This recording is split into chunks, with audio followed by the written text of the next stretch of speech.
90.9 The Vine, in conjunction with AreaSports.net, proudly presents The Sports Couch. The Sports Couch is the area's only locally produced weekly sports show that is live on FM radio and also streamed live on both of our websites at AreaSports.net and WVYN.org. Who will be on the couch this morning? Let's find out. The Sports Couch is on the air right now.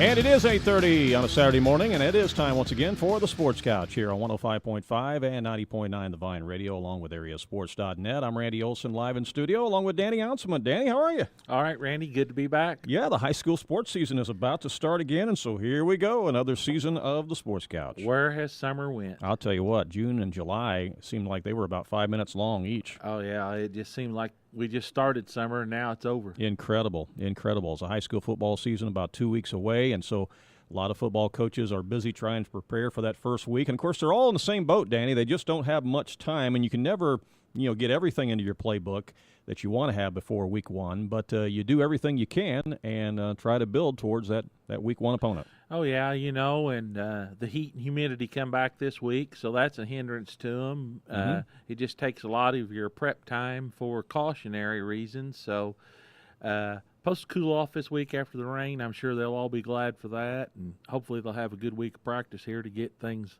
going. We have 5 different football coaches that we're going to speak to this morning. We'll be focusing a lot on the Black Diamond Conference this morning. We're going to talk to Coach Justin Townsend of the Fairfield Mules here in just a moment. We'll also visit with Coach Dan Mings of the Johnson City Indians.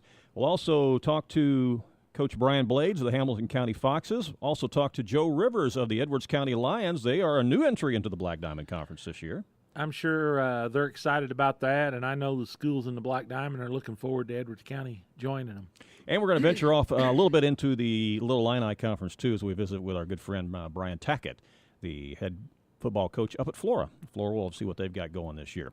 We're also going to talk a lot of basketball, but basketball in a different way. We're going to talk about the gymnasium naming controversy that's taking place over at the new Mount Vernon Township High School. There's a school board meeting coming up this Monday night. Legendary Hall of Fame basketball player Max Hooper is going to be speaking at that board meeting with the board administration. And we're going to talk to Max on the show this morning, and we're also going to be talking with Marc Changnon, who is the grandson of legendary Hall of Fame basketball coach Stanley Changnon, whose name has been on the gymnasium at Mount Vernon for a number of years. They got a controversy going on up there? There's a bit of a controversy, yeah. I hadn't heard anything about that. Yeah, I bet you haven't, right. But, no, it's an interesting situation, and we'll talk a lot about that coming up here real soon, as we will have Max Hooper and Marc Changnon both on the show with us. And, several viewpoints on this. But oh, yeah, it'll be interesting to see what happens there. And sometimes money can't be the only driving force in these decisions. And unfortunately, right now, on the outside looking in, it looks to me like it's just a money deal. Well, and there's a number of people who just feel like there's some things that should not be for sale. And that's where a lot of people fall on it, and then a lot of people fall on the idea of history and tradition being preserved. And we'll talk about all of that, and we'll also have an opportunity for you, when we get Max on the air, for you to talk about what took place at Hamilton County. The fact that the gymnasium there was named after Jerry Sloan, but not because Jerry Sloan bought the name. No. Not at all. No, it was a very deserving honor, and the community wanted to recognize a hometown hero for all the things he done for that community down there, and they wanted to honor him, and that's how that occurred. And that's the way it is at nearly every other community in southern Illinois. And we'll go through a list of names of gymnasiums throughout southern Illinois, high school gymnasiums, and you will find that in every situation, these gymnasiums are named after a legendary coach, player, or athlete, or someone in that community who has really meant a lot to that community spirit, that tradition, that history. And in each of those situations, none of those high school gyms were named because somebody bought the name. It doesn't exist. It's never happened at a high school gym in southern Illinois where naming rights have been purchased. If you're going to do that, you need to call State Farm. They pay a lot of money. They sure did in Champaign, didn't they? But it's a different situation when you're talking about college and pro arenas where they're for-profit situations. Well, high school gyms and small communities are just a different deal. You know, it just takes away from your hometown deal. Mm-hmm. When you start doing things like this, it just really it becomes about the almighty dollar, and when that dollar gets involved, then everything gets out of proportion. And it doesn't matter who that person is that's putting up the almighty dollar. This isn't about a discussion about who it is that's necessarily wanting to put up the money. It's the whole idea of doing it. My question is, would they just give the money and not put any stipulations to it? That's the way a lot of donations are done. If you're truly doing it for the good of the school and the school system, write them a check and say, here it is. Do with what you see fit to do with it. Mm-hmm. All right. We'll get into all that discussion coming up a little bit later on the show as Max Hooper and Marc Changnon will join us. So stay tuned for that. Danny, for just a moment, why don't you talk about these last 2 days between the Cardinals and the Cubs, and I'll get our first guest on the line, all right? It's been tough for the Cardinals, hasn't it? It's been a very tough deal. The Cubs, they've got a great team. And the Cardinals GM and front office is going to have to realize the quality of team they're putting on the field ain't good enough to compete. When you look at this Cardinals lineup day in, day out, I was talking to a gentleman last night, and he said it looks more like a AAA lineup. Now, part of that is because of injuries, but, the Cardinal way of going and building through the farm system and doing all this stuff, it's worked and it's been successful. But when you got players that come up that don't perform to the expectations, it makes you look kind of shaky. But the Cardinals are a very poor defensive team, worst defensive team I've seen them have in a number of years. And it's just unbelievable some of the plays I see not made, some of the outs they run into. It's hard to imagine that Jose Oquendo made that much difference, but there is a huge looming gap with him not on this coaching staff. A lot of problems in the fundamentals right now with the Cardinals, and we'll probably talk a little bit more about that in the show. But right now, let's talk some high school football as the head coach of the Fairfield Mules joins us, and that's Justin Townsend. Good morning, Coach. How are you?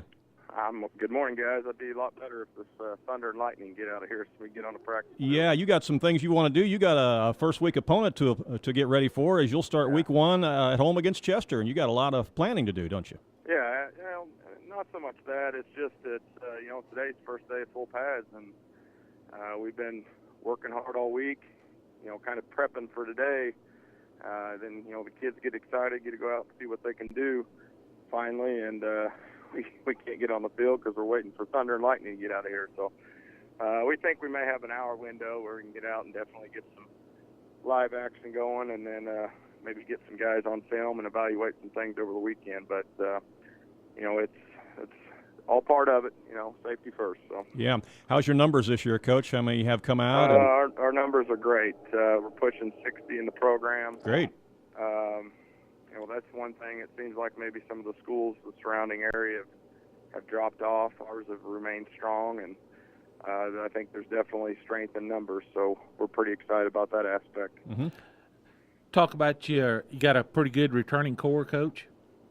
Yeah, we do. I mean, we lost some big names. There's no doubt about that. We, everybody talks about Colton Land and then we lost some key linemen up front, and but I really like the nucleus we got coming back. We returned 8 on defense, and a lot of those kids are still juniors and sophomore, and so I mean we're still actually pretty young on defense even now, but they got a year of varsity experience. I look for them to be much better. And then obviously, I think we returned 4 or 5 on offense, but they're guys that have been in the system for a while, really been running the same offense that's 8th, 7th, and 8th grade. So they, definitely have capability of hitting some big plays for us offensively as well. Last year you were 5-5 overall, and just sneaked into the playoffs there, and you. You had some losses last year that, boy, really could have went either way, and that record could have been much different. And I know you really, really want to build upon what you had going last year, don't you? Absolutely. And, we had a lot of success on our lower levels, and that's something we want to keep going, but we want to start having that transition to the varsity level. I think that's really important. Now, a lot of it is keeping those kids out for 4 years, and I think we got that. We 5-4 in the regular season last year. I think there's definitely a game or two. If we're healthy, we could probably win, probably would have won, but that's just the way it goes. That's part of high school football, 2A, 3A football when you're, a smaller school and, you lose one or two guys, it can make a huge difference on your ball club. And I think anybody in Southern Illinois would tell you that. But I feel like right now with us, if that were to happen this year, it wouldn't be as catastrophic as it was last year. I feel like our depth is really, really strong. If we started today, I think we'd only have 3 guys playing both ways, which I think that's a pretty huge good advantage, isn't it?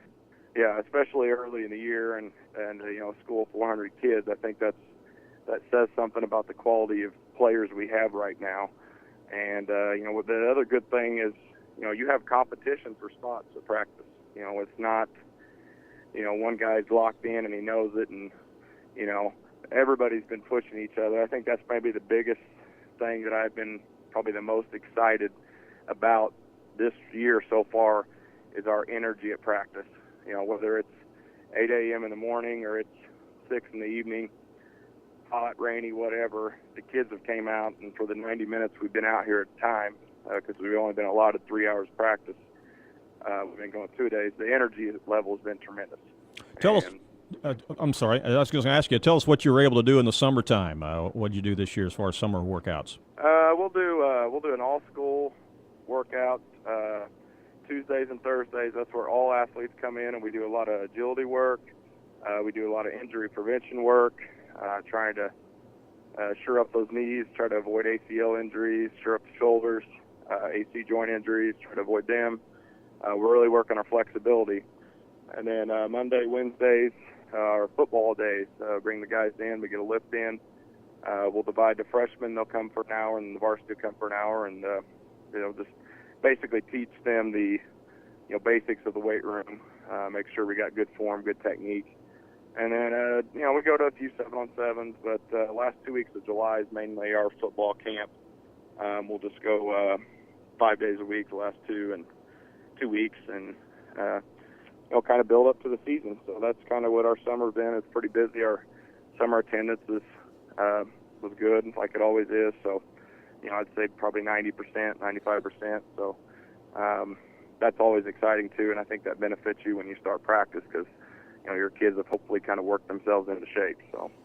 Well, Coach, talk about we got a new team joining the Black Diamond this year. I'm sure you're excited about that. It's going to be just a short road trip for you guys or Edwards County to come to your place. What do you expect out of the Lions coming into this season in the Black Diamond? I'm pretty familiar with their younger athletes. First off, with my son being an 8th grader, so they're still Fairfield and Albion play each other on the lower level in the junior league football as well. Very athletic.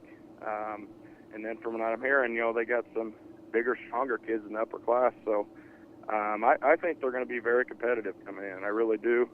And I think they'll win some football games. I have no doubt about it. And we used to play them every year, week 1. That was who we always played. And so it's kind of nice to get that rivalry back up and going.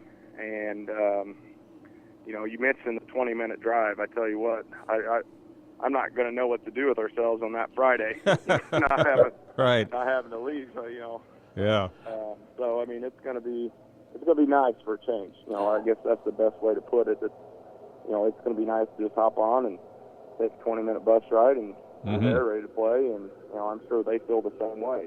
But I think they're going to be a really good fit for our conference. I really do, and I think it's going to benefit them but it's also going to give our conference some stability, hopefully, with everything that's going on, and hopefully maybe this will stabilize it for a little bit longer, and we can kind of get some things straightened out. Yeah, Coach, I agree with you 100% there, and I know what kind of a hassle it was trying to find teams to fill that open slot and stuff, so congratulations on them joining us, and I think it'll make that Black Diamond, just in all sports, a better conference. Yeah, absolutely, and their girls volleyball is tremendous. I don't know if anybody's familiar with that. Oh, but, yeah. Yeah, they've been in their softball. So they're definitely strong in the girls' sports. traditionally they've always been strong in baseball, and they got a really pretty good group right now in basketball. So, and like I said, I think they're going to be vastly improved at football. So I think anytime you can bring in a team to a conference that not only provides some stability, but they're going to be competitive. I mean, that's a win-win. So. Well, when you look at the conference, I guess El Dorado has to be probably the favorite. They have a lot of returners back from that 9-1 squad. El Dorado's loaded. They're the team to beat. I don't know. Don't let Coach Hampton fool you. I don't know what he's been saying, but they're pretty good. They're going to be solid. Those kids really bought into what he's doing, and I think they're going to be able to build on what they did last year. I think I don't think them winning conference will be enough this year for them. I think they're going to want to accomplish more than that. I feel like they're a team to beat. You can't discredit Chester, Johnston City, those teams, because year in and year out they're good, they're solid. But I feel like you got to throw the Mules in the mix this year. I really do. I think if things come together, we can compete for a conference championship. That's our goal every year. So and I think you got some teams like Carmi. Carmi's going to be fun to watch. They're going to be throwing the ball around. Simon's a heck of a quarterback. And anytime you do that, especially in our conference where teams don't typically throw a lot, I think that can make things interesting any given Friday with them. And Rude being back at Miami, I think is going to help them quite a bit. Cesar's young kids are super. So, it's going to be interesting moving forward in the conference. But I definitely think El Dorado's the team to be going in. Yeah. All right, Coach. Well, we'll let you go, so hopefully you can get a little window of opportunity to get out on the field and do some workouts today with the pads on, and hopefully weather will cooperate, and best of luck as you continue to prepare for Week 1 against Chester, all right? Okay, thanks, guys. Thanks for your time. Appreciate it. Okay, bye-bye. It's head coach Justin Townsend of the Fairfield Mules, and, weather kind of playing havoc today as they're waiting to get on the field here, Danny, and today's the first full day of pads. Yeah, and that window's pretty narrow, and they want to seize every opportunity they can get. So I'm sure they're a little frustrated here this morning. Yeah, he mentioned the fact that Mike Rude is back at Vienna. They were 1-8 last year.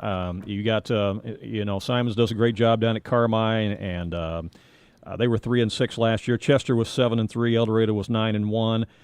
Johnson City was 6-4, and we're going to visit with Coach Dan Mings at Johnson City here in just a moment. It should be a good race this year in the Black Diamond, huh? Yeah, I think you'll see a pretty competitive Black Diamond Conference. You look at the Hamilton County team, they were 0-9 last year, but talked a little bit with Brian yesterday. He's got a pretty good turnout. And the junior football program that started down in Hamilton County, that group last year won that Black Diamond League that they played in. So most of those kids, they were able to retain them, got them out now as freshmen.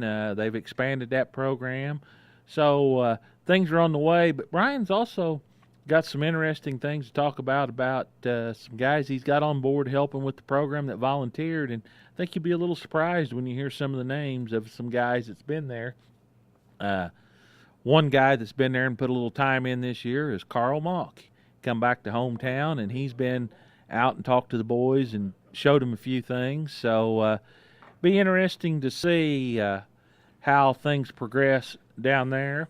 I'd just like to see somebody in the Black Diamond win a playoff game. Yeah, last year was tough, all up and down the Black Diamond last year. You had a number of teams in, and everybody got shut out. Nobody broke through last year in the playoffs. And, you'd like to see the Black Diamond, bust through and do something in the playoffs. Well, they're kind of getting the name as a conference that has good records, but they can't win a big game. Yeah, and nobody wants that reputation. No. Yeah, well, let's talk to another Black Diamond Conference coach who would like to get into the playoffs again and break through with a playoff win, and that is Coach Dan Mings of the Johnson City Indians. Good morning, Coach. How are you?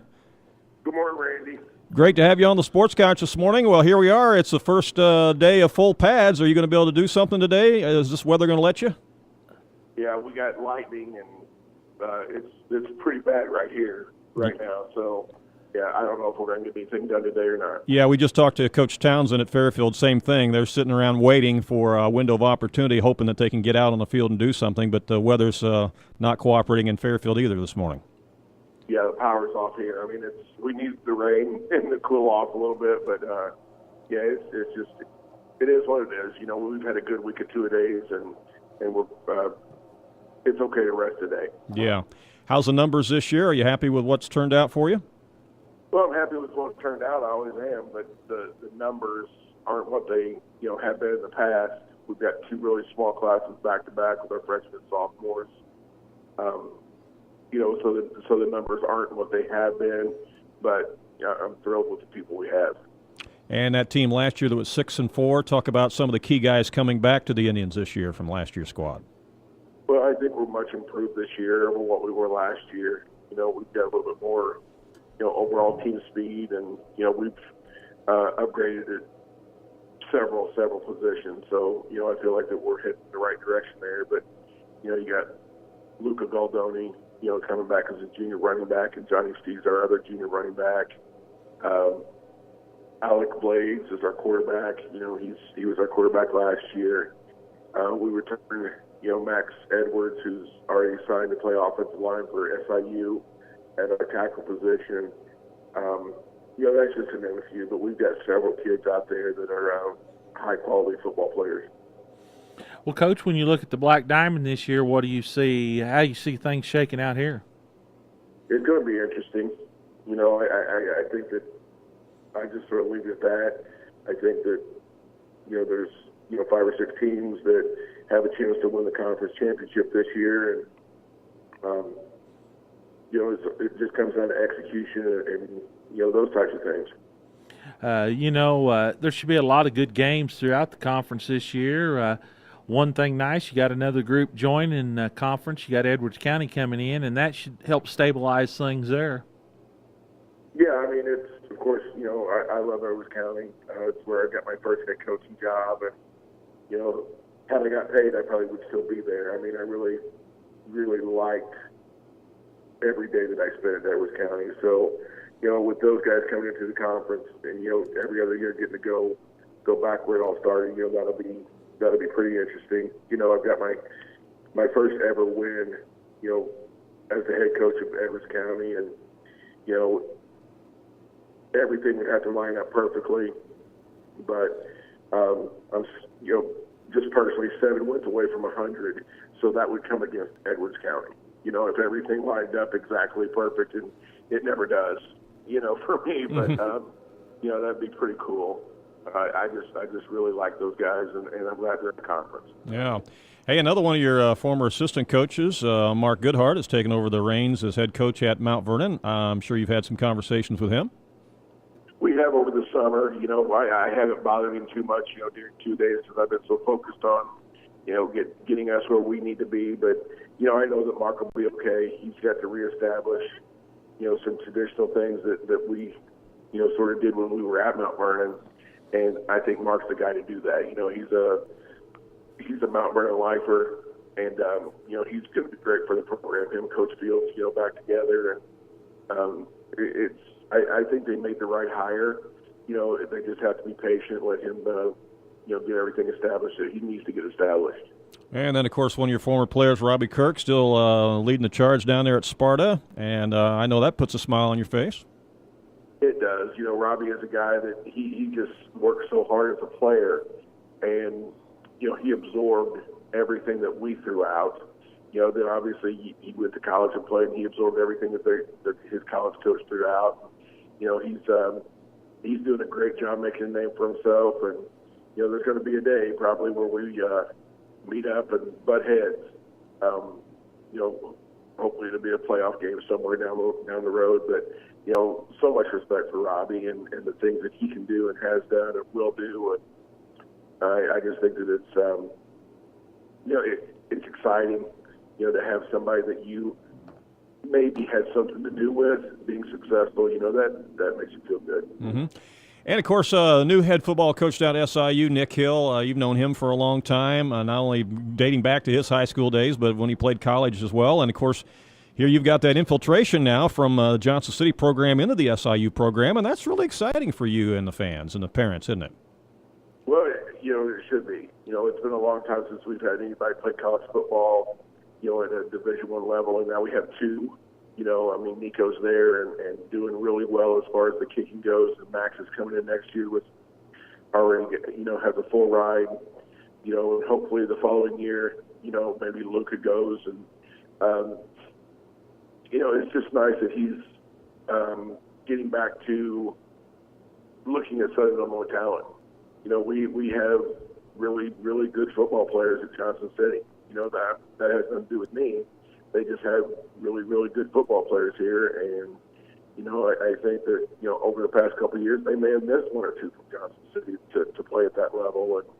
But it is nice just to, be a good ally of Nick's, and Nick be a good ally of Southern Illinois. And I just think that where he's going with the program, it's just going to be, it's going to be to the point where more fans come in, and have something to do with it, other than just, watching the kids from Texas and Florida and all that other kind of stuff. Yeah, Coach, I think that gets lost. There's a lot of good quality kids with a lot of good ability and talent here, and sometimes these coaches at these colleges lose contact of that, and they want to go recruit these kids that nobody knows anything about, and then they wonder why nobody's interested in their program. Right, and not everybody can play that Division I level. I mean, you have to be. Oh no. You have to have the, you have to have the talent to do that. But when the talent does pop up in Southern Illinois, they need to pick them up. There's no doubt about that. They've got the Crum kid from Mount Carmel, a few years ago. They should have. He's looked best of the best. They should have got him. And when those types of kids pop up around Southern Illinois, they have to make sure that they get those kids. Mm-hmm. All right.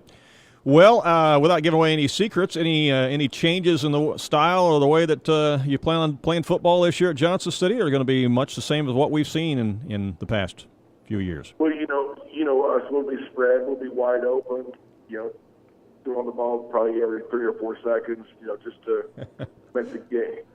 Okay, so maybe I'm not telling the truth on that. But, I was going to say, that doesn't sound like Johnson City football. That's not the team I remember watching play, but anyway. Oh, okay. I was just seeing if you guys were paying attention.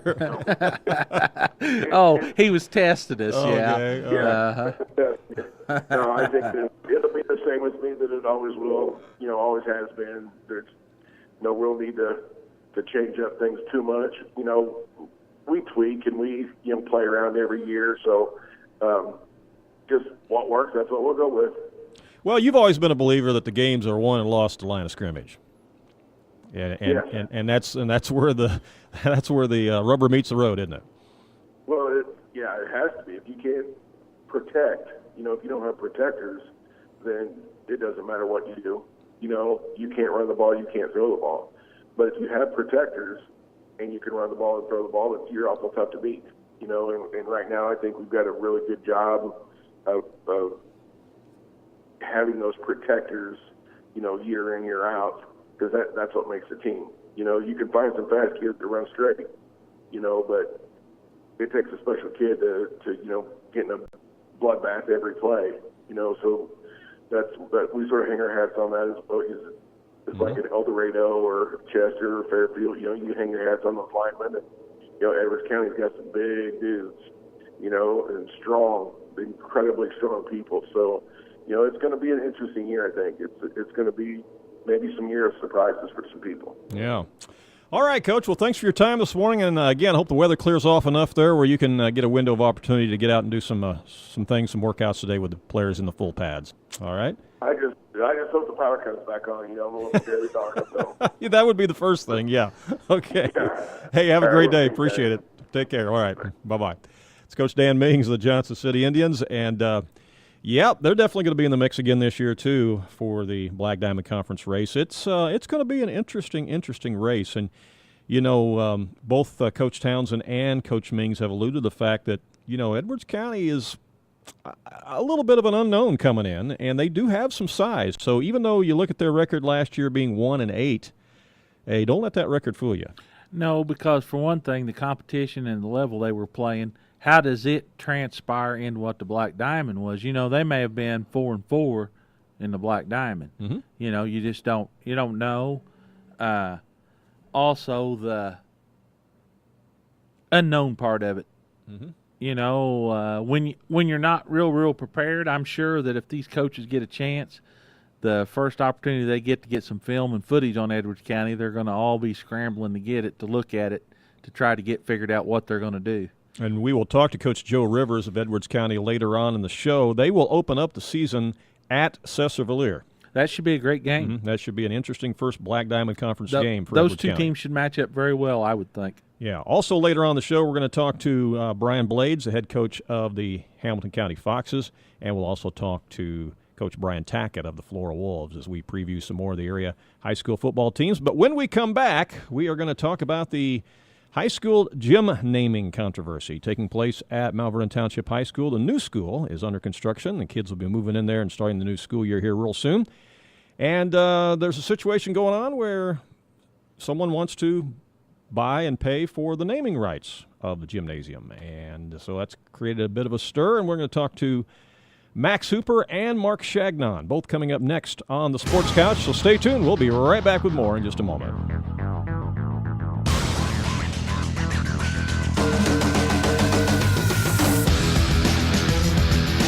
It's the local sports talk show that everyone is talking about. It's the Sports Couch on 90.9, The Vine, and AreaSports.net.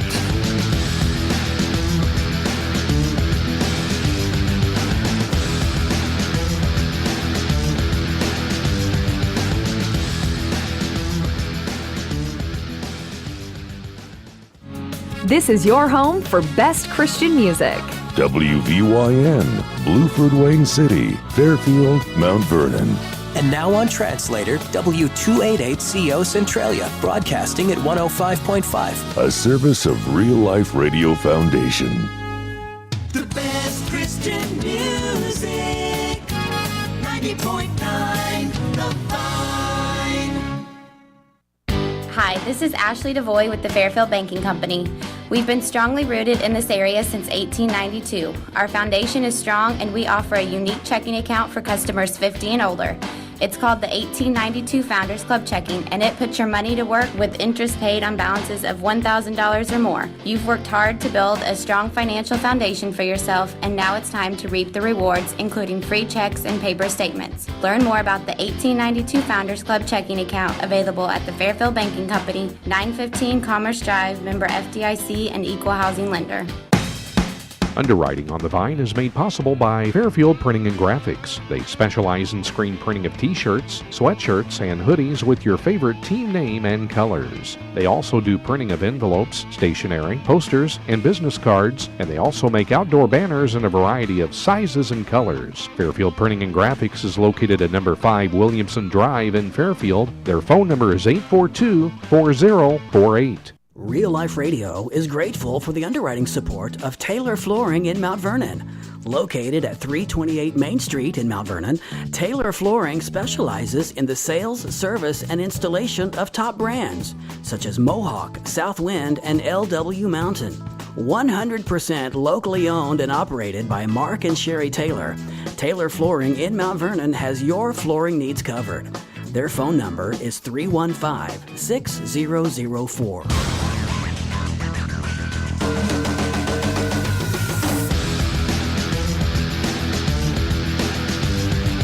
And welcome back to the Sports Couch here live on a Saturday morning on 105.5 and 90.9 The Vine Radio, and also streaming live worldwide on both of our websites at AreaSports.net and at WVYN.org. It's just after 9 o'clock. I'm Randy Olson, live in studio along with Danny Ounselman, and we're going to pause from the discussion of area football teams for just a moment. We'll get back to some area coaches in just a moment as we preview some more football teams, but we want to take a little bit of time here and talk about a bit of a controversy taking place in Mount Vernon right now. As you know, the new Mount Vernon Township High School has been built. The students will be moving in there soon to start the new school season. And the gymnasium, there is a controversy over the naming of the new gymnasium. And the reason for that is because we have some people who are wanting to pay to purchase the naming rights of that gymnasium and put their name on that gym. And there are many people who have the opinion that there are just some things that should not be for sale. For example, if you take a look at several other area high schools in Southern Illinois, you will find that nearly all of them are, in fact, named after someone in their community who was either a former athlete or a former coach or somebody in the community who has done some special things within that community to thereby make that community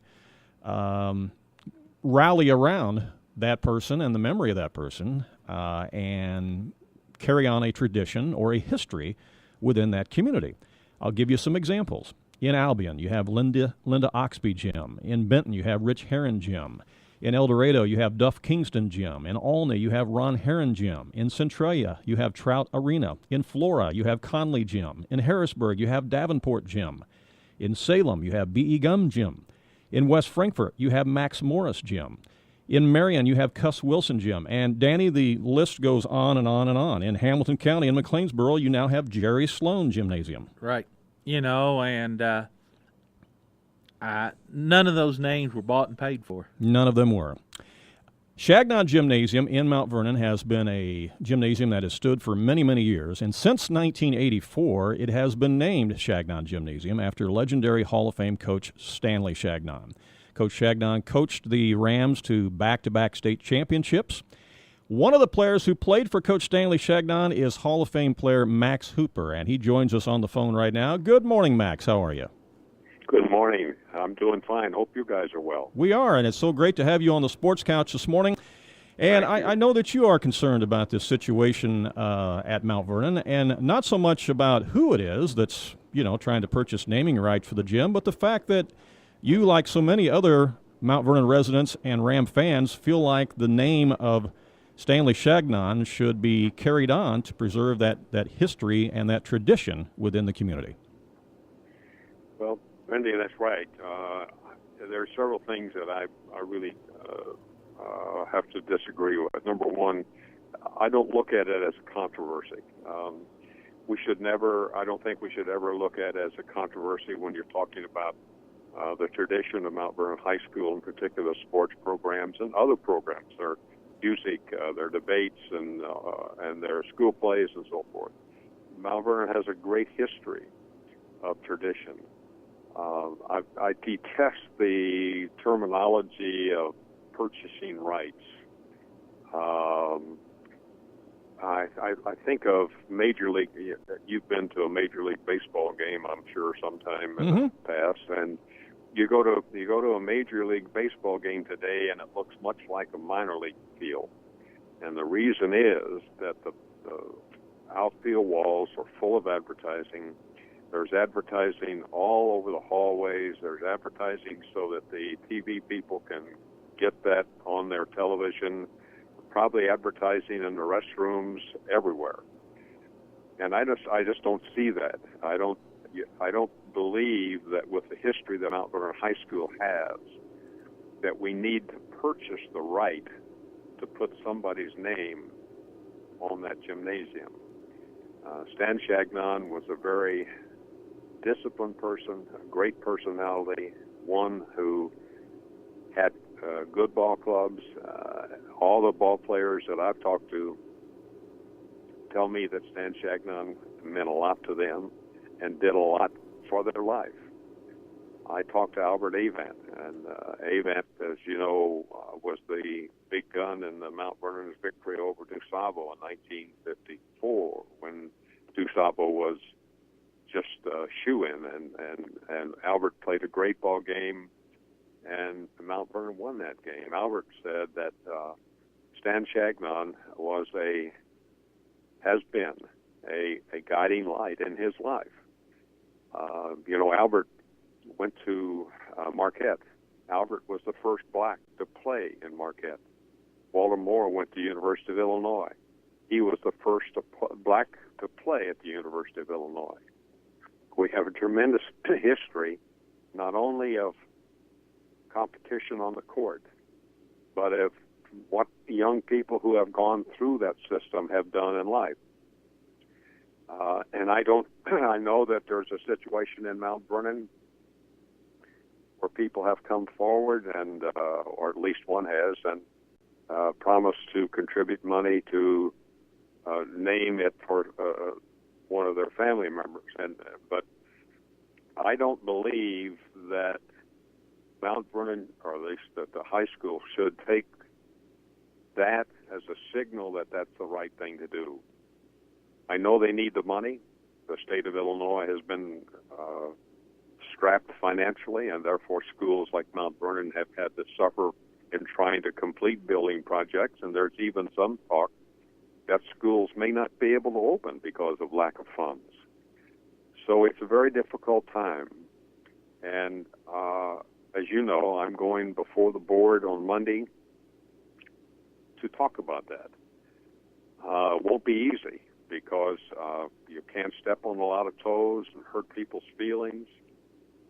But there's a lot of people say, well, most people around here today didn't know Stan Chagnon. Well, that's probably true. But they knew of him. And Chagnon's influence and people like Stan Chagnon's influence are a great factor in the educational process. Teachers have followed similar paths that Stan Chagnon laid down. So anyway, it'll be an interesting meeting on Monday. Also, his wife, I understand, was a longtime school teacher there at the high school, too, and I've heard so many stories about his wife and what a wonderful teacher she was and the influence on so many lives that she made. Let me give you one story I love. When in 1954, when Mount Vernon went to the state tournament, Stan Chagnon's wife and a couple other ladies drove to Champaign together and attended the game. On their way up, they had to stop and get some fuel.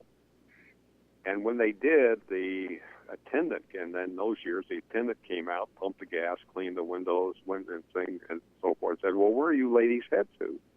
They said, well, we're from Mount Vernon, Illinois. Our team's going to state tournament. Oh, he said, don't worry about that. DuSabo's going to win that. I'm sorry, but you're just going up there for nothing. Then DuSabo's going to win that. Well, they finished their business there and went on and went up and saw the game, and Mount Vernon won. And then the ladies were driving back, and I think it was probably the same day or that evening. Past the same gas station, closed. The gas station was closed, and they pulled the car off right into the gas station. But they had a lot of orange and black crepe paper left. And they streamed this crepe paper all over that guy's service station and left it. That's a great story. Yeah. I love that. Well, last Saturday morning, there was a informal gathering, an impromptu gathering in front of historic Chagnon Gymnasium in Mount Vernon. And one of the grandsons, well, two of the grandsons, actually, of Coach Chagnon, Marc Changnon and David Chagnon, drove all the way down from Champaign to speak to a group of Ram fans and, again, tell some more stories and share some things about their grandfather, and also, share his feelings as to why he believes that the Chagnon name should be carried over to the new high school in some capacity, and preferably the gym, since that's kind of the center of activity. And if you'll hold on just a moment here, Max, I'm going to play some comments from Marc Changnon, and then we'll rejoin you. Okay? So I talked to Marc right before he took the steps to talk to the crowd that was assembled there, and I just simply asked Marc, share with us today, Marc, why you have driven down from Champaign. All I'm here for is that I just truly admired my grandfather growing up. I think as a man, what I learned about him was that he wasn't just a basketball coach or a football coach or a track coach or a golf coach. He was a guy that truly cared about his players. He wanted them to grow up to be men, responsible husbands, responsible fathers. And when you look at what he produced, the Max Hoopers of this world, the Walt Moores of this world, the John Rileys, the Eddie Kings, these men went on to do great things. And when I talk to them, even to this day, and those guys are still living, they'll say to me, your grandfather was like a father to me. Your grandfather taught me life lessons. They don't bring up basketball hardly ever unless I bring it up and say, hey, tell me about a game. They just talk about it as the man and what he meant to them and what he meant to other youth in his community. John Riley wrote one of the finest letters I've ever seen that came to me, and he talked about that. about how he touched young people and how he always put them first. You know, there's a song out today, but Tim McGraw sings Humble and Kind. Well, I think he probably, if he had ever met my grandfather, would have gotten the idea for that song from my grandfather. Because when they won the 1949 state championship, this is typical of my grandfather. They drive all the way home, lines of cars behind the team. They get back to Mount Vernon. They're going to have a big celebration at the gym. He says, I can't go to the gym right away. I got to go home and make sure the coal furnace is all working right. I'll be down the gym when I get the coal furnace going. It wasn't about him. It never was about him. He probably would maybe be upset with me and my brother for coming down here today to talk about keeping the name Changnon and transferring it to the new high school. How do we do that? That is Marc Changnon. He is a grandson of Stanley Changnon, legendary coach, who I should mention is a member of the Illinois Coaches Association Hall of Fame in both basketball and football, which is truly remarkable. And I mentioned earlier that the gymnasium in West Frankfort is named the Max Morris Gym. Well, Max Morris was one of Stanley Chagnon's players at West Frankfort because he coached at West Frankfort before he came to Mount Vernon. Some interesting stories there, isn't it, Max? It really is, and Mark has done a great job, and it had to be. Of course, that's his grandfather, and they were very close, I guess, and that was a big deal for him to come down to Mount Vernon, and they had a pretty good crowd, 35, 40 people, I understand, and I think that's pretty good. I'm hoping that we're trying to do as much as we can to let people know that the meeting on Monday is at 6 p.m. at the new school. And I'm trying to get as much information out so that we can get as many people there as possible. We did that in 1964 when we went before the board, went before the school board. That was over in the other high school, I hate to say old high school, but the other high school across town. Right. And we met in the cafeteria, and the board, we had I don't remember how many people, but a good-sized crowd of people came. And we made our presentation to the board, and so then the board told us, well, gee, thank you very much for your presentation, and we will take this up at a later date. Well, almost in mass, the people stood up and said, no, vote now. Don't put it off. Vote now. Well, it's now called Changnon Gym because they did vote, and they did pass it. Mm-hmm. Yeah. So the name of Changnon is not just encased in the high school. It's all over Mount Vernon. It's all over southern Illinois. And Stan was known for a lot of things. Came from a big family that they had so many boys they had their own basketball team. And it's something. They have now moved everything out of the high school. I would hate to go back now, because it's empty. Yeah, it is. It is totally empty. Yes. Uh-huh. Yeah, but the thing that's still there is the name of Stan Changnon on that gym. Mm-hmm. Yeah. And I say, look, let's connect the dots. Let's move that tradition out to where it should be. Mm-hmm. And I hope we can get it done. Well, Max, a couple things. I guess you made a good point. The people that are concerned, you need to come out and you need to get on board and you need to support and you need to do this. It's too late to complain about it after the fact. So here's your opportunity now to make a difference. Don't sit at home and say, well, I'll let somebody else go. Folks, you need to go out and you need to make a difference. Also, you was talking about the funding and all those kind of issues. I guess my thing is, if you're really doing this for the good of Mount Vernon High School and for the children, write the school board the check for the $250,000 and don't worry about what they do with it. Are you doing it for a selfish reason, or are you really doing it for the good? I guess that's my question. Yeah, if you're doing it for the good, you don't care whether they put your name on top of the gym or whether you don't. That's really a good point. That really is. Yeah, I just think a lot of I think sometimes and times have changed. They are selling advertising rights or selling rights to name the school or a room or the football field and so forth. But that's not that's not what this is about. This is about a man who had tremendous influence, and that influence has lasted for years upon years upon years, and will continue to go.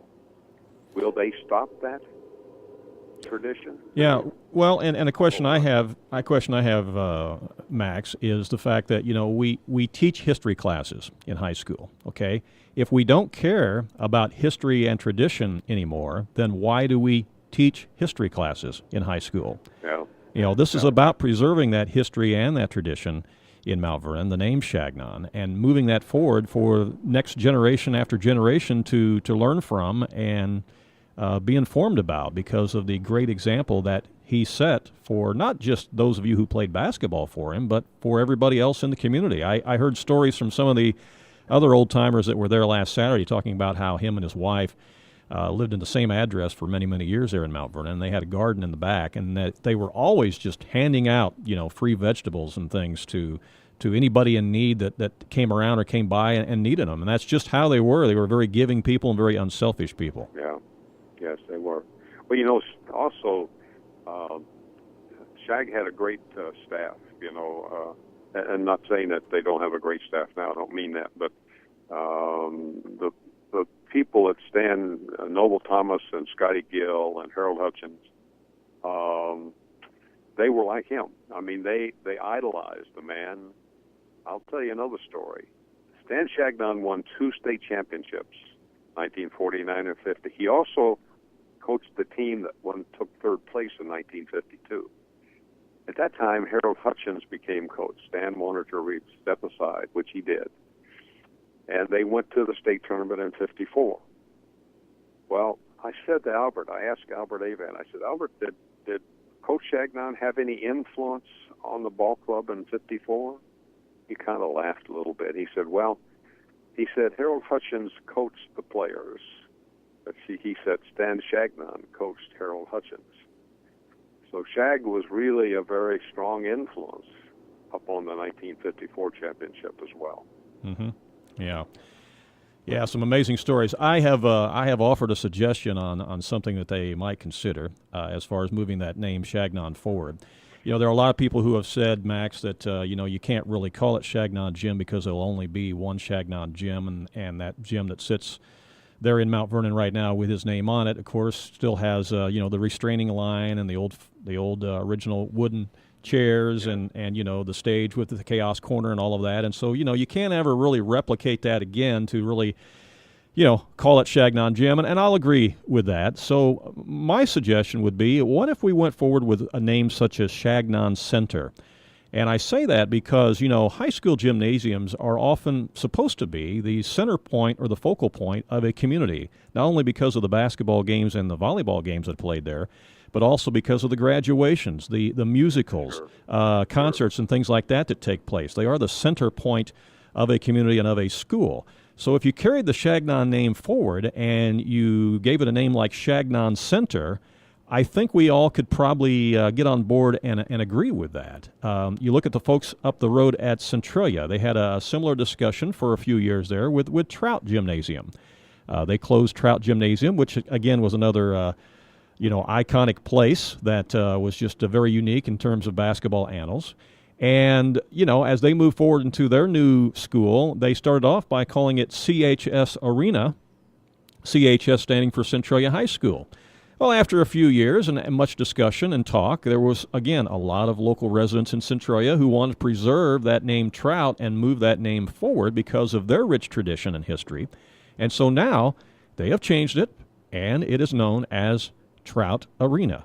So, again, the folks in Centralia have done that, and I think many of the folks in Mount Vernon are wanting to do something very similar. Well, I live in Birmingham, Alabama, which is a relative long distance from Mount Vernon. I don't know how I would feel if after this meeting that I come back and in time I find out that the Centralia gym is named for Arthur Trout, but the Mount Vernon facility is named for somebody else other than Stan Changnon. To believe that Trout still existed and Stan Changnon didn't, kind of be a hole in my life, I think. Mm-hmm. And I just feel that Mount Vernon is proud of those years, have been proud of years. We've had a lot of great coaches. We really have. We won, I think we were pretty high up on the most teams won by a high school in the country. Mm-hmm. Like Centralia is the same way. I've always heard that they were number 1 or number 2 of the number of number of games that they won. And Mount Vernon should be very proud, and they are. They're very proud of what has been accomplished there. And yes, athletics is what we're talking about. But in truth, athletics are an athletic program run properly affects so many things. It affects the way you feel about the school, the way you feel about your town. So anyway, I hope it turns out well. Well, and again, those people who are interested in supporting this effort to move the name Changnon forward on the new gymnasium at the new Mount Vernon Township High School, you are welcome to attend the open high school board meeting this coming Monday night. It'll be at 6 o'clock. That's this Monday night at 6 o'clock in the new school. Right now, the meeting is scheduled to be held in their board room. However, if a large enough crowd turns out, they may be forced to move that either into the new theater or the new gym. Who knows? But again, the meeting is set for this Monday night at 6 o'clock. Max Hooper, who's on the phone with us right now, legendary Hall of Fame player for the Rams, will be there speaking to the board, and others are encouraged to come out and support this discussion as well. Right, Max? Yeah, let me just say, I ask you all to come to the meeting if you can. I need all the support and backup I can get.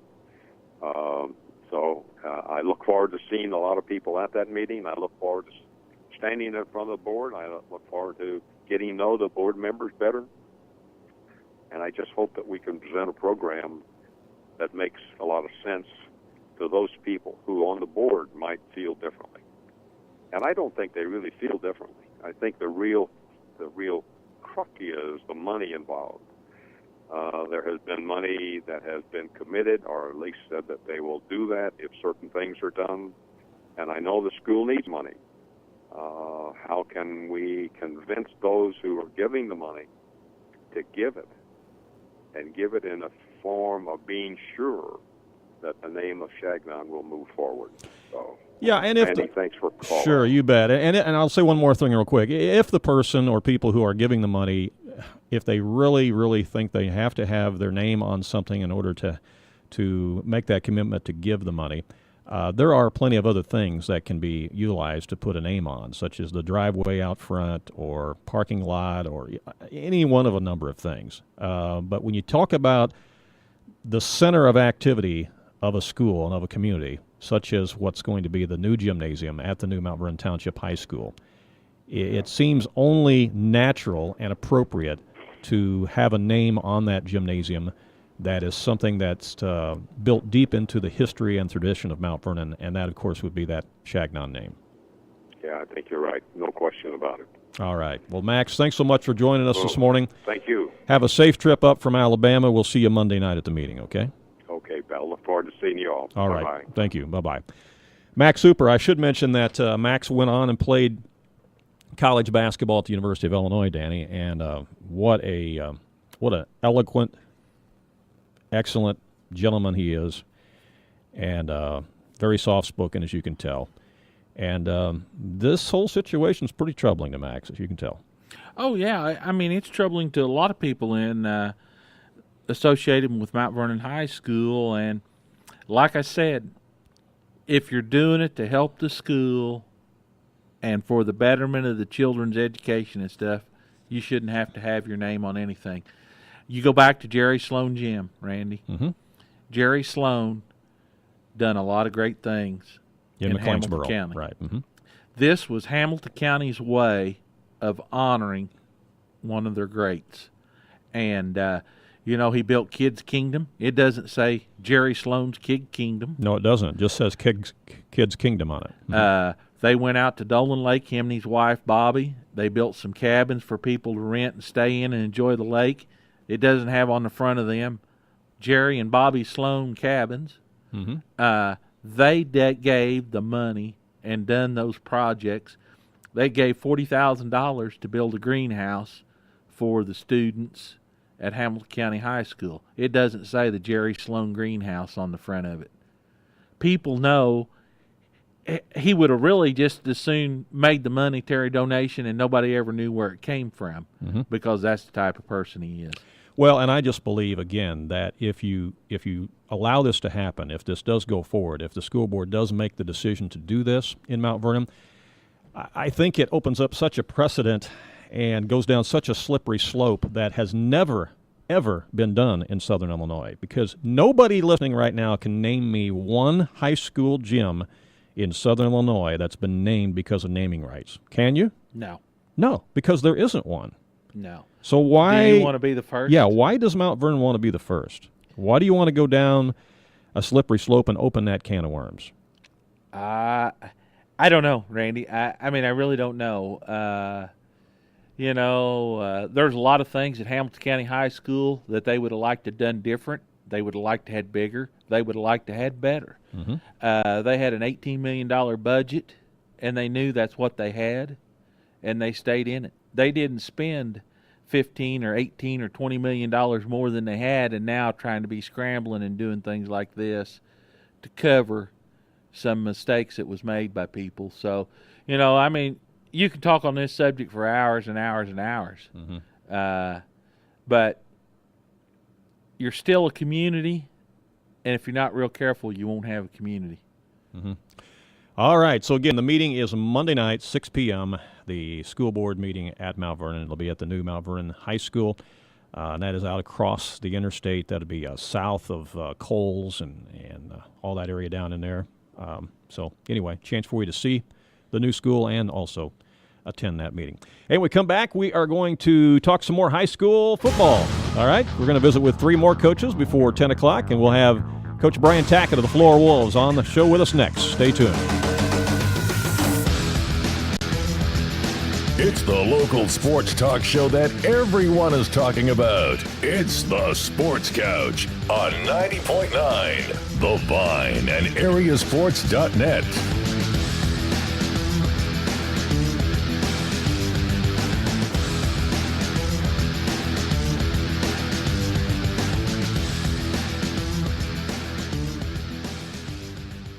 Prominent Technologies in McLeansboro is an underwriting supporter of The Vine. Chad May and Prominent Technologies specialize in computer and laptop repair, IT system upgrades, virus protection software, digital security camera installation, and on-location consulting. Prominent Technologies are computer problem solvers, and they have a long list of satisfied customers. Their phone number is 643-7114, and they are located just north of the square in McLeansboro. Music and ministry on the Vine is provided by Tony Wilt State Farm Insurance Agency in Mount Vernon. Tony Wilt State Farm Insurance Agency specializes in providing your life, health, auto, and home insurance, as well as complete financial services. They are located at 4121 South Water Tower Place in Mount Vernon. Their phone number is 242-1421, and their website is tonywilt.com. We are grateful for their underwriting support.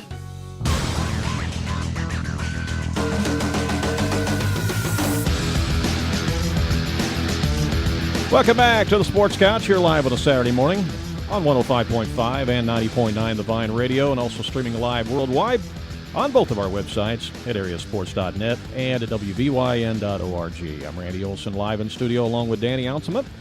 Back to a discussion of area high school football teams as we preview the upcoming season that's just a couple weeks away. And let's find out about the Flora Wolves right now with head coach Brian Tackitt. Good morning, Coach. How are you?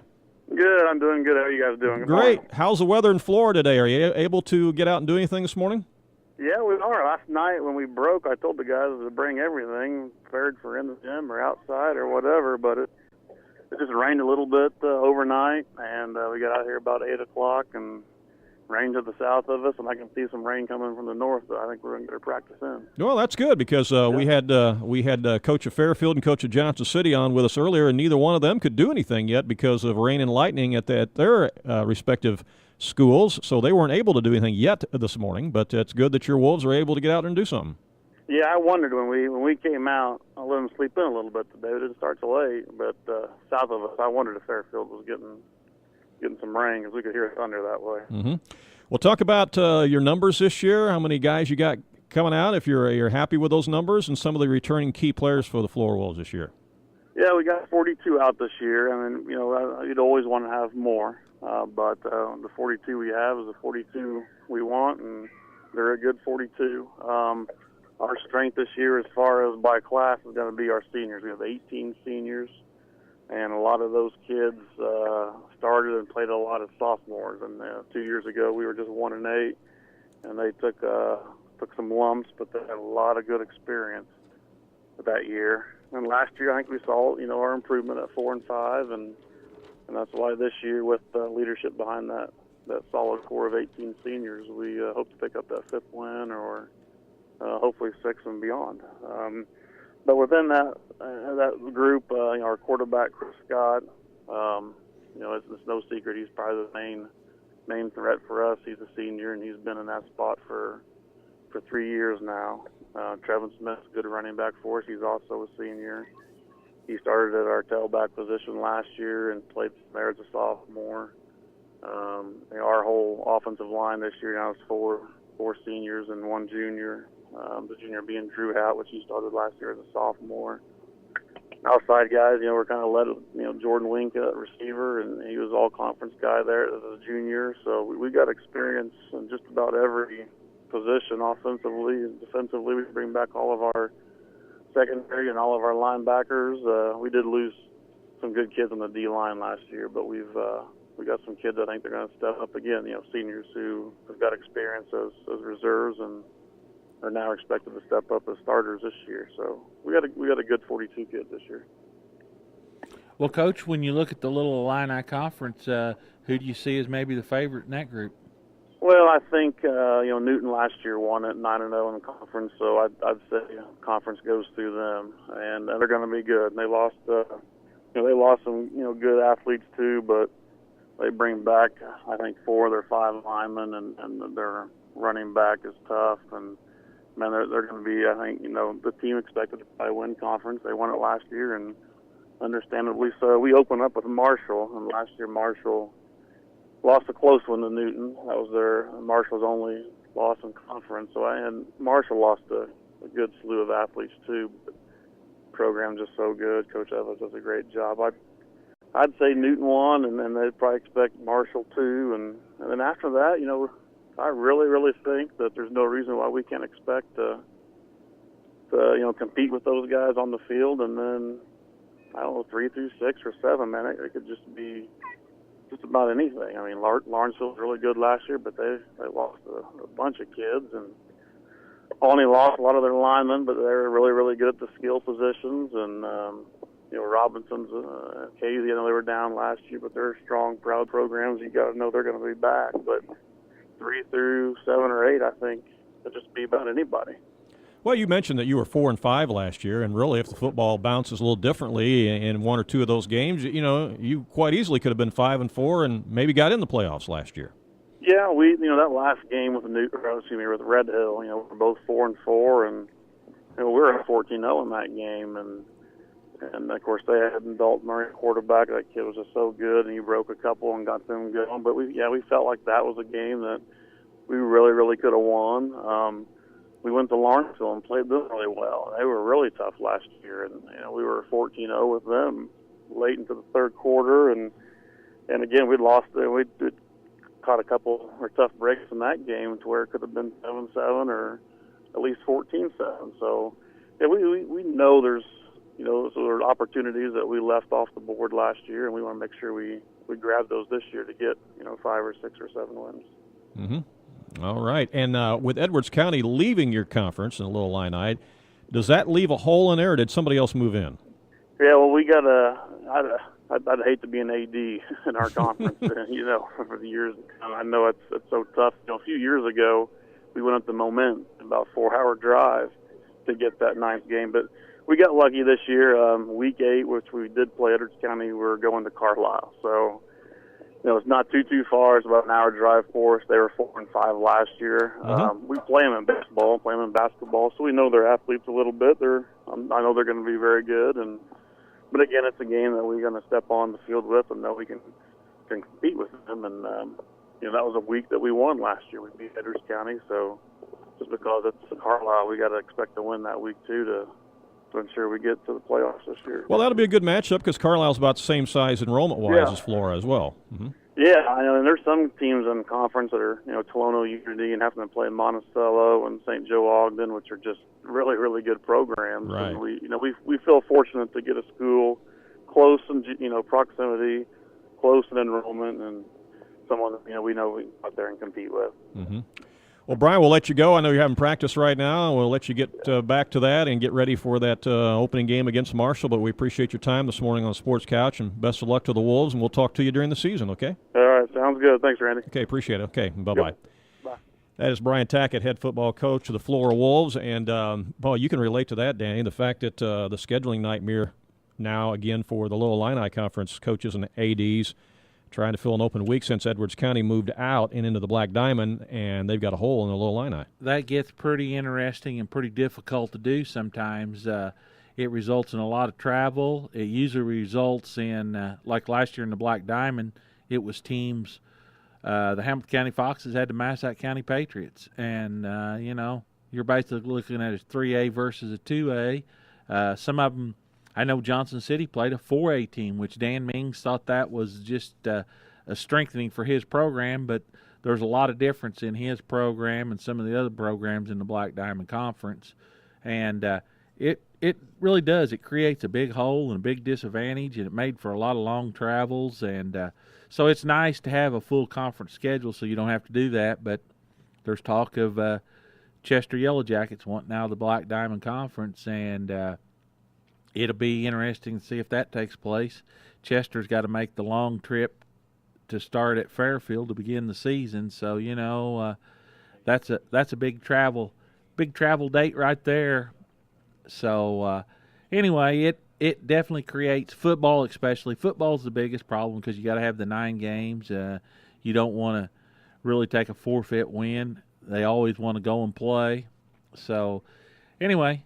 Black Diamond doesn't have to worry about it, but the Little Illini Conference does. Yeah, and you might see some more of this shell game going on where teams are moving around. I know we've seen some of that in the Apollo Conference too, teams leaving. And, of course, there's been rumors of teams leaving off and on in years past with the South 7. You've seen some movement or potential movement in the river to river, and it's – I don't know. Gone are the days where teams are in a conference and stay in a conference. It seems like every few years we kind of have this shell game going on where teams start to move around.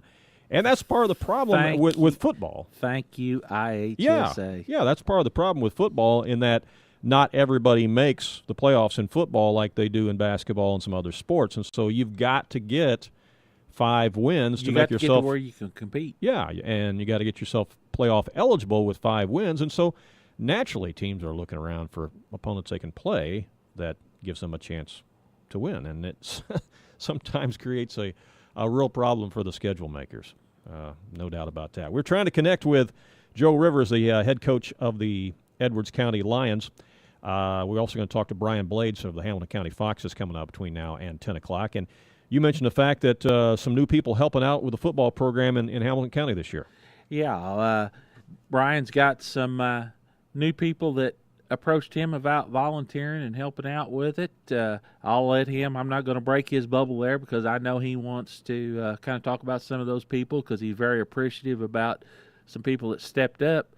But a hometown hero, Carl Mock, has come back, and I think he visited with the team the first week of practice. He's been around the Foxes some now. He's very excited about the youth program that's going on in Hamilton County. I know he spoke to those young men last fall. He was there the night they won the championship and congratulated them. So, the Foxes program is hopefully on the way up. They've had a couple rough seasons here now, and they're hoping they're going to get the ship righted. They've got a good group of freshman kids coming in.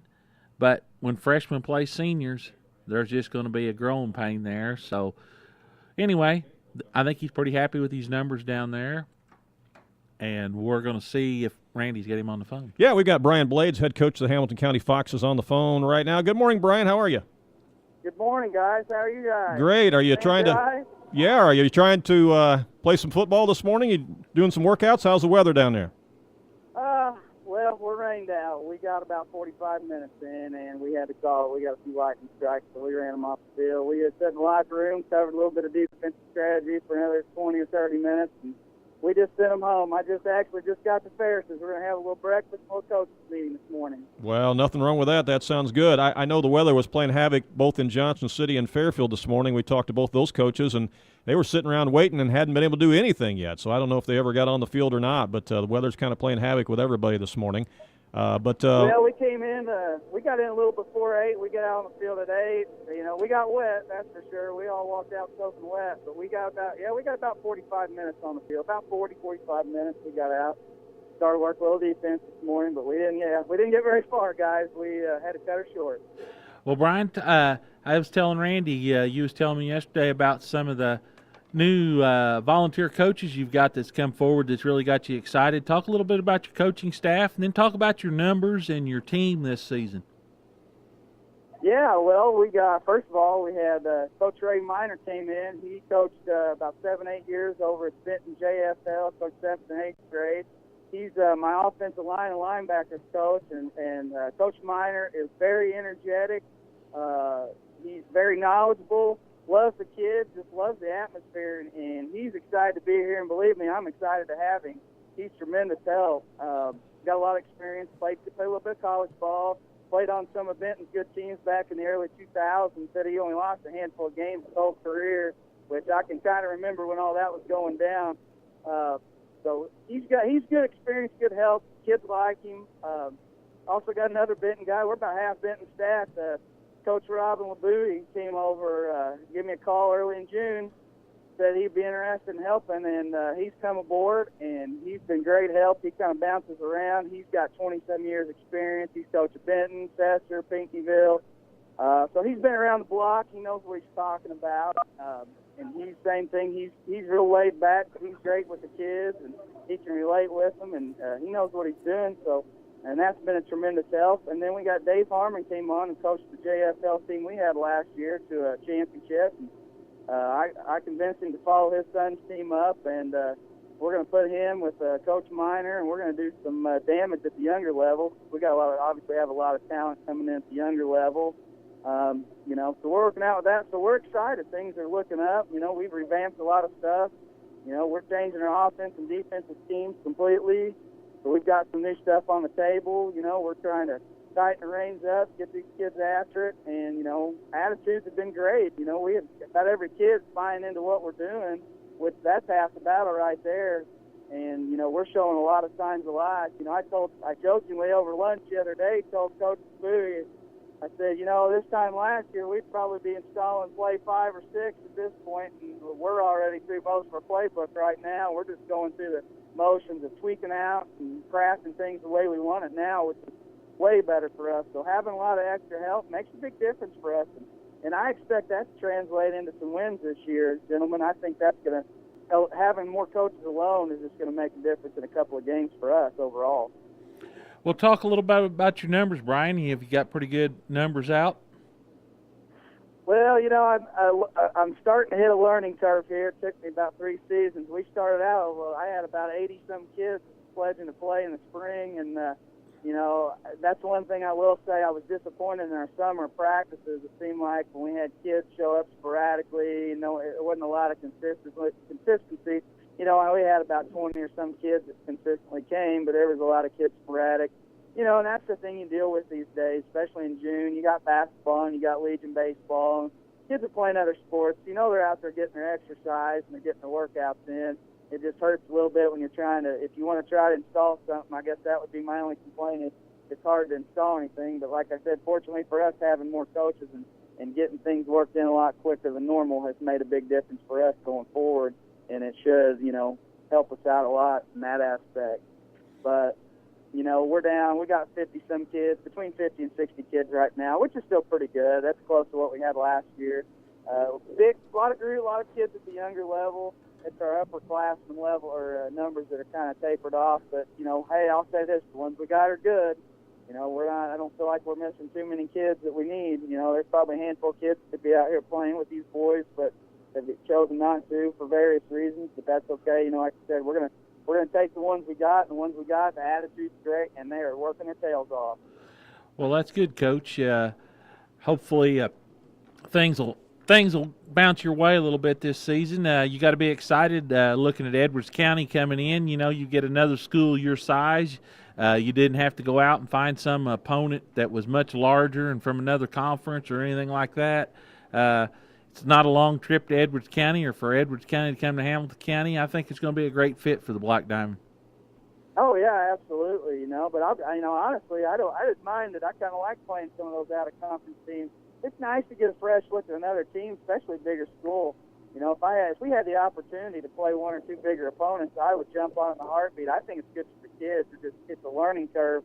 It's good for them, especially a bigger program and some that are more successful. I mean, I know Massac hasn't been. You know, they won a handful of games here and there the last few years, haven't been as good as they've been in the past. And then we played North Mac the year before, which actually North Mac last year came out and went, I believe, 8-1 and made it to the second round of the playoffs. And they weren't as good the year before, but I think it's good for the kids. But, you know, Edwards County's a fresh look for us. We haven't seen them in quite some time around here. And, you know, we get a couple of years facing them. It'll all be kind of fresh and new for the boys. So it's kind of gets the same feel as if we were playing an out-of-conference opponent, at least a little while anyway. Well, Coach, we appreciate your time this morning. We'll be talking to you throughout the season and see how this Black Diamond Conference shakes out this season. Best of luck, and keep them kids healthy, and good luck to the Foxes. Hey, thanks, guys. Appreciate it. Hopefully next time I talk to you, it won't be pouring rain and my practice won't be cut short. Yeah. All right, Brian. Stay dry. Okay, have a good weekend. Thank you. You too, guys. Okay. Thanks, guys. Bye-bye. It's Brian Blades, head football coach of the Hamilton County Foxes. Some changes and additions to the coaching staff this year, and that's got to be a plus. Oh, yeah, you know, and it's nice that people want to volunteer and do things because it's small schools right now, you know. It all does go back to the money situation, and football is a sport that requires a lot of people to supervise a lot of kids. You know, when you get 50, 60 kids out there, the more help you have, and good quality people. You know, when you can have good quality people around your kids, that's what you always strive for and look for. So, excitement in the air at Foxes. They've expanded the junior football league with 7th and 8th grade last year. Now it's 5th, 6th, 7th, and 8th grade. So getting some younger kids involved in that program. And also a couple of the area churches have a great flag football program where they're introducing kids at kindergarten through 5th or 6th grade for that flag football and building that interest. And they've got some outstanding numbers of kids playing at those levels. So football is an up-and-coming sport in Hamilton County, and hopefully some results will start showing on the field. All right. Well, we've talked about the fact all morning long that the Edwards County Lions have joined the Black Diamond Conference. We've got the head coach of the Lions on the phone with us right now. That's Joe Rivers. Good morning, Joe. Are you handing out equipment this morning? Yeah, good morning. Yeah, we're handing out stuff this morning, yeah. Okay. Getting a rain over there at Albion, or are you able to do some things this morning? Well, we spent some time in the gym this morning running some plays. Yeah, okay. Tell us about your numbers and some of the key guys coming back this year to the Lions as you get ready for the football season. As far as numbers go, we're sitting at about 40. We've got several returning players, four offensive linemen returning. Biggest two of those would be Seth McKenzie, is a senior, and Lane Stockton is a senior, both at tackles. We've got a few receivers returning there as well. John Reeves and Case Robinson, both going to be seniors. Returning our part-time tailback from last year, Cade Rivers, who's a sophomore. We got a lineman that's returning that's a sophomore named Hunter Mabry. He's a sophomore. And last one be Race Messman, our center. He's a junior. Well, you got to be excited about joining the Black Diamond Conference. That's a good fit, I think, for your team. And tell us your feelings on that. It is a better fit for us than where we were at for sure. We've got, we're hovering around 260, 270 on our enrollment. And then we add in Grayville's enrollment because of the co-op, so we're at about 330, 340. So everybody's more closer to our size, so to speak. Mm-hmm. And you open the season at Cesar in week 1. That'll be your first Black Diamond Conference game. That ought to be a great matchup over at Cesar. Yeah, I think so. I think we stack up. You know, I mean, obviously it's hard to tell. I don't know a lot about Cesar. I'm sure Coach Shadowin's down there doesn't know a lot about what we're going to do. But I'm sure he's been looking around for tape to see what I did in my first stint as head coach. So we'll know a little bit about each other, but yeah, I think it's a good matchup. Well, as we talk around the league this morning to other coaches from the Black Diamond Conference, one of the comments that many of them have made this morning about your program and your team coming into the Black Diamond Conference is the fact that you've got some size there on the line. And the size of some of your linemen are going to be of concern to some of the other coaches in the league. Oh, yeah, that's for sure. We've got a decent-sized line, no doubt about it. The McKenzie boy that I talked about earlier goes a little bit over 300 pounds.